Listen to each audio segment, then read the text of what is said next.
Pak, untuk hari ini Gimana Pak? Belum selesai. ya nggak apa-apa, sedikit aja.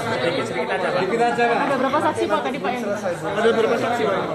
kapasitasnya apa Pak tadi Pak? Saksi ada cat. Berapa orang Pak? Keterangan yang digali apa Pak? Berapa saksi hari ini rencananya? Rencananya berapa Pak saksinya? Nanti tanya sama hukum aja ya. Sampai jam berapa Belum Pak selesai, saksinya? masih skripsi. Sampai jam berapa? Sampai jam 2. Oke, terima kasih Pak. Saksi Pak yang diperiksa hari ini berapa orang? Hari ini rencana 10 saksi. Tadi sudah 5. Kapasitasnya Pak? Kapasitasnya 1 saksi yang ada di BAP yang tidak mau dihadirkan oleh JPU, kami coba perjuangan untuk hadir. Kemudian yang 4 saksi fakta yang tidak pernah diperiksa di penyidik. Jadi saksi fakta adalah saksi yang melihat, mendengar dan mengalami peristiwa yang diceritakan itu. Jadi dari keterangan saksi yang pertama yang ada di BAP mengatakan ini yang paling penting. Soal WA ancaman. WA ancaman itu disebutkan bahwa saksi korban menjelaskan bahwa dia bertemu dengan saksi ini. Lalu dia menunjukkan WA itu. WA itu kemudian atas saran orang ini menyuruh untuk mengikuti saja perintah. Tadi ditanyakan peristiwa itu tidak pernah ada. Jadi namanya murni 100% dicatut. Jadi peristiwa WA itu tidak ada. Dan sampai sekarang sidang pun WA itu tidak pernah muncul menjadi alat bukti. Walaupun ada HP, ada apa disita, tetapi bukti WA ancaman itu tidak ada sampai sekarang. Ini maksudnya WA ancaman? WA ancaman yang katanya kalau tidak datang kamu akan menyesal seumur hidup gitu. Jadi dari Mas Beki katanya kirim WA kepada korban, kalau kamu tidak datang malam ini kamu akan menyesal seumur hidup. Nah WA ini katanya diberikan pada saksi. Ini ada aku dapat WA ini gimana? Lalu saksi ini konon menurut cerita korban bahwa menyuruh untuk datang saja. Lalu kemudian datanglah temannya menjemput naik sepeda motor. Lalu ketemu dengan saksi yang lain yang juga sudah membantah. Jadi dari peristiwa yang kedua, itu dari peristiwa WA itu, dari 3 nama yang disebutkan di dalam dakwaan, 2 sudah membantah bahwa fakta itu tidak pernah ada. Saksi fakta loh ya, tidak pernah ada. Kemudian saksi fakta yang lain tadi, 4 yang sudah diperiksa, adalah saksi yang melihat langsung dan jarak hanya 2-3 meter dari proses interview. Baik interview saksi yang pertama, kedua, ketiga. Waktu interview itu termasuk korban. Korban adalah di interview yang ketiga. Keempat-empatnya ini adalah saksi. Termasuk yang sempat mengambil foto korban ketika membantu terapi. Dan kemudian ada satu saksi sedang mengajari yang bersangkutan. Itu pas ada di video dan ada di foto.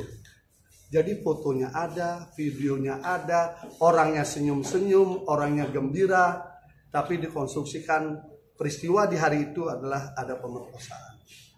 Jadi kami merasa sangat yakin kalau ini pengadilan untuk mencari adil, maka semestinya saksi itu aja sudah menjawab. Karena WA saja sudah tidak ada. Bukti WA juga tidak dihadirkan. Saksinya juga yang disebutkan juga mengatakan tidak pernah melihat dan tidak pernah diajak ngomong. Bagaimana? Kemudian saksi ini pun juga katanya pernah menjemput korban di pasar untuk diajak ketemu di sebuah kafe dengan saksi rekaan dari yang lain. Itu juga dikatakan tidak pernah ada. Saya nggak pernah tahu soal itu gitu. Jadi betul-betul namanya dicatut dalam proses peristiwa itu. Dan siap juga sumpah membahala. Saya tanyakan, kalau diadu siap nggak? Siap. Nah, kalau begitu sudah saksi-saksi yang ada, silahkan nanti kita lihat apakah ini pengadilan atau ini penghakiman tempat ini. Karena kami sudah berjuang membuka kotak Pandora tentang rekayasa yang begitu masif, begitu nyata dan terukur dari alat-alat bukti. Jadi saksi fakta ini tidak pernah diperiksa oleh penyidik. Penyidik mayoritas memeriksa saksi testimonium de auditu, saksi yang mendengar dari cerita orang. Saksi gosip itu ya? Yang istilah saya dalam bahasa milenial, ini saksi gosip yang dihadirkan di persidangan. Dia tahu banyak segala hal, tapi dia tidak melihat, tidak mendengar. Bahkan ada yang tinggal di Pati, ada tinggal di Kudus, ada tinggal di Kerawang, ada tinggal di Lampung. Waktu hari peristiwa, Sementara yang ada di hari peristiwa, yang hadir hari ini, tidak pernah diperiksa sama sekali. Saya tanyakan, pernah nggak dipanggil? Tidak pernah. Ini masih sisa-sisa yang lama.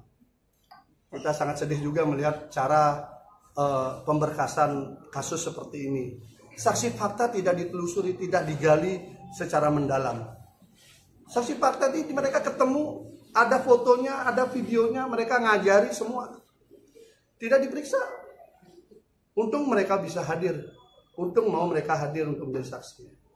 Itu baru saksi dari kita. Fakta, bukan saksi gosip. Saksi gosip berpakaian LPSK. Pak, berarti bisa Saksi fakta ini tidak dilindungi siapa-siapa. Hanya mengandalkan doa sama lindungan Tuhan. berarti saksi yang datang hari ini santri ya, Pak? Santri sama guru. Ya, itu adalah orang yang memang ada di lokasi. Statusnya? Jadi statusnya mereka adalah senior di terapi. Sama kayak yang kemarin. Ada juga yang sudah bekerja di tempat lain ya. Ada juga yang bekerja di tempat lain. Dia programmer tempat lain dan sudah tamat juga. Itu namanya yang dicatut. Itu yang namanya dicatut, katanya melihat WA dan menganjurkan untuk datang jam 2.30 dini hari.